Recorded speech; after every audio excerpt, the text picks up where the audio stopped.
Pardon me. Welcome, friends and fans, to Writing Corner. I'm your host, the author, David Applegate, author of the books The Boyhood Arcade, Power Games, and Into the Owl's Mound. Before we begin, I'd like to share out the video, let people know we're live. And of course, doesn't matter when you're watching this, if you could also share out the video, please. Helps break the algorithms that to dictate what you get recommended.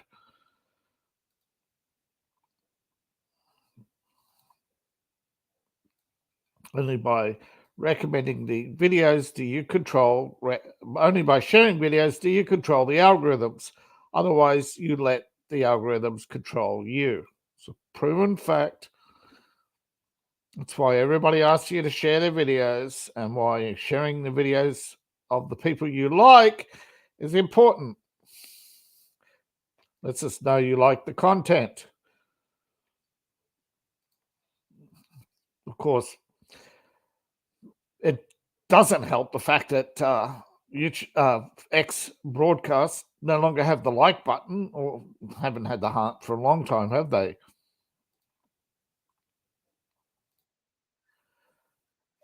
Yeah. Well, I mean, that was biggest mistake, I think, on X, is taking away the hearts. Because that label you to support anybody at any you buy hearts and you support whoever you like. There's no predetermined amount of followers you needed.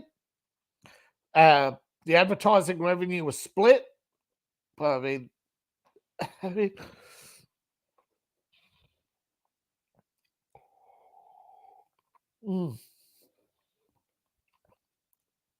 anywho,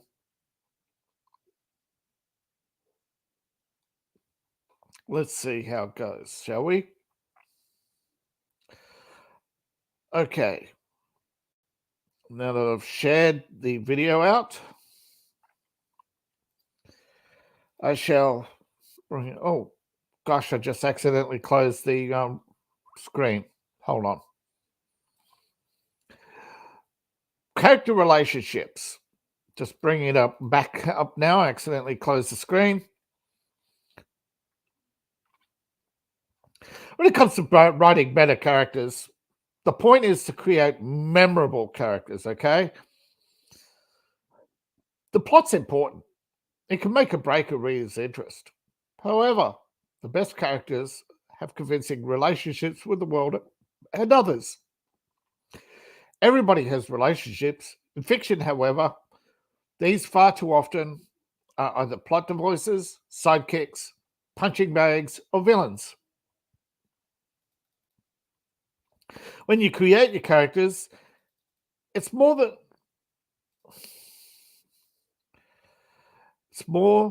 just giving them physical attributes or unique traits. It's about giving them depth and potential.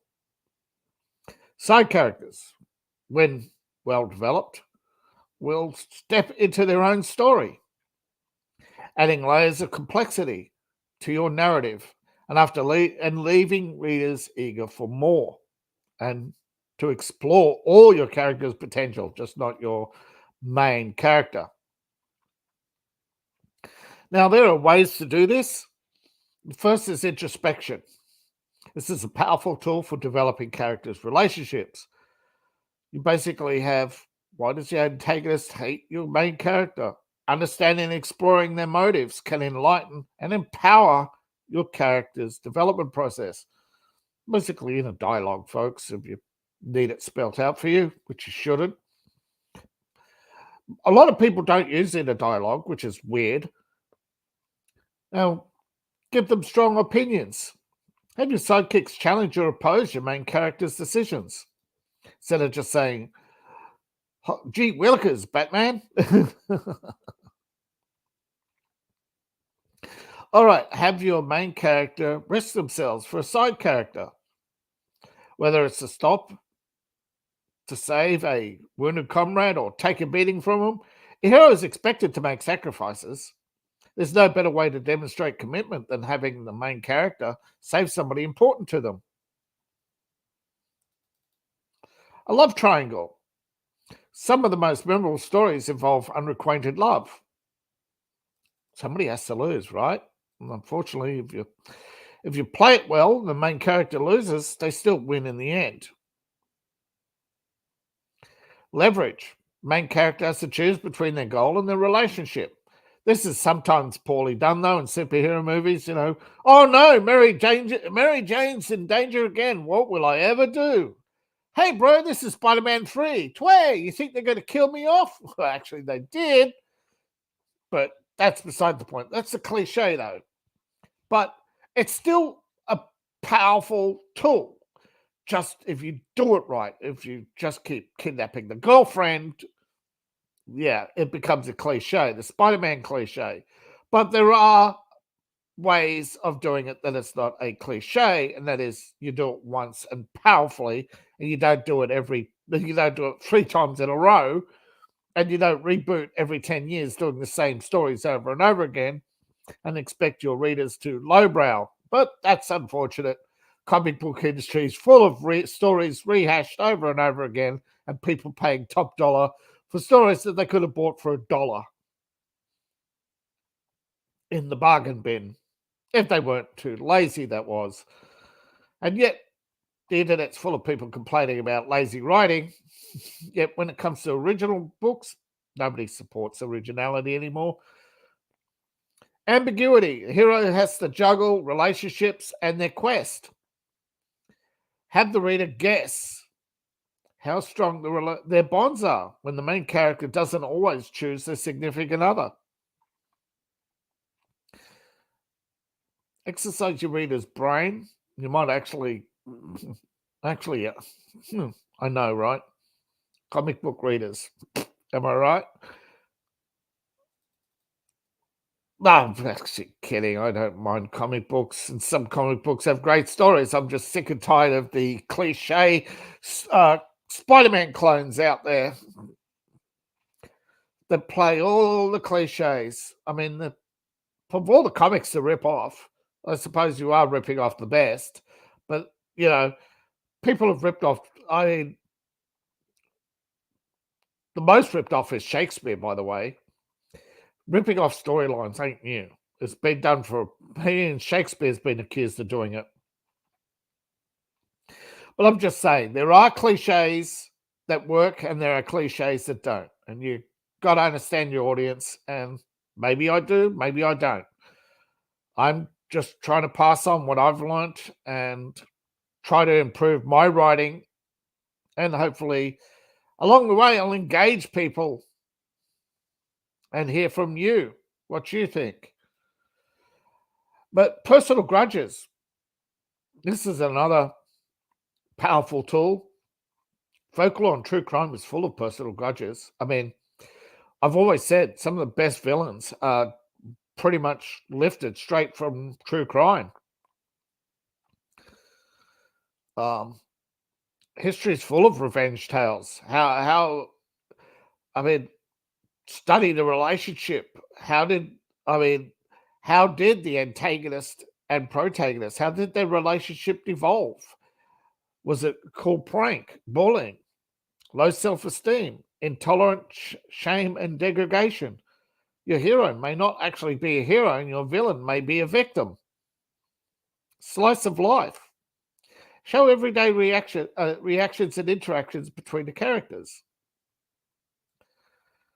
Now, these are all up to you, which ones you use and which ones you don't. I don't recommend you pour them all into a pot and mix them up and spread it all and see what happens. Although people do, and that's why they write short stories in anthology magazines, get feedback, and then write their main story with off the feedback. I should have done that myself. Though I kind of did. I actually originally published on Write On, and lots of people liked it. I got 5 stars.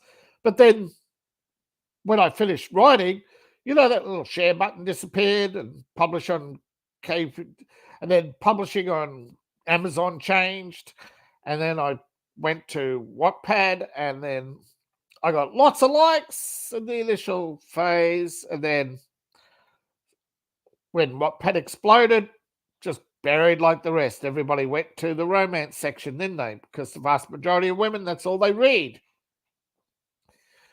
Of course, I shouldn't complain. That's your right. But don't complain to me about the lack of originality when you don't support those. Or don't tell me you support the little guy and then pass me over. Why do you tell me why do you virtue signal to me when I'm poorer than you? I ask myself. Most people out there. I also think that the vast majority of people on Twitter are fake, that they aren't who they say they are. I definitely have people who are supposedly richer and better off than me and successful offers begging me to hire them to edit their books. That's a bit of a... Or hire them to edit my books.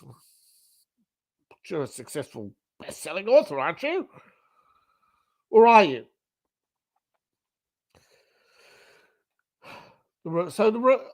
I'm trying not to get involved in fictional relationships beyond writing fictional relationships.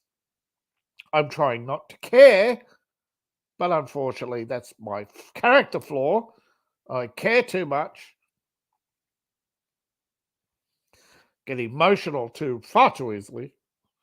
I'm a broken sidekick at best, discarded toy of the system, I suppose you would. But please, when it comes to writing better characters, remember the relationship has to be believed by others, not by you. Our writing always makes sense to us. Try and get others' opinions. And I'm trying to get other people's opinions. It's amazing. I do actually believe you when you're telling me I'm a good writer.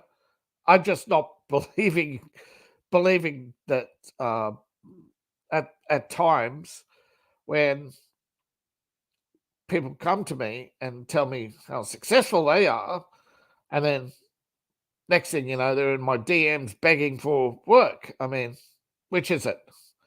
So be careful out there. A lot of people aren't who they say they are on Twitter. And I think there's far too many editors out there. I mean, there used to be, editors used to be highly respected and highly sought after.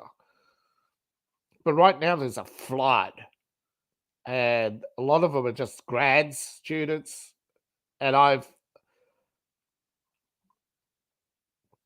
have no faith in a lot of these editors these days, that they are who they say they are. I'm sorry, but Twitter needs to do better on verification before I hire anybody off Twitter again. Although I have found a good artist on Twitter, but that's because they put their body of work out there. And if you find a good artist, you'll see that they have the confidence to publish their work and not pretend to be a blue check mark. This is unfortunate. Twitter hasn't cleaned up all the blue check marks until then. I'm not hiring any editor.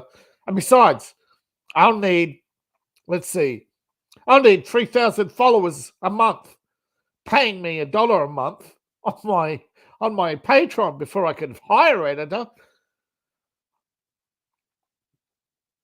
I'm a pensioner.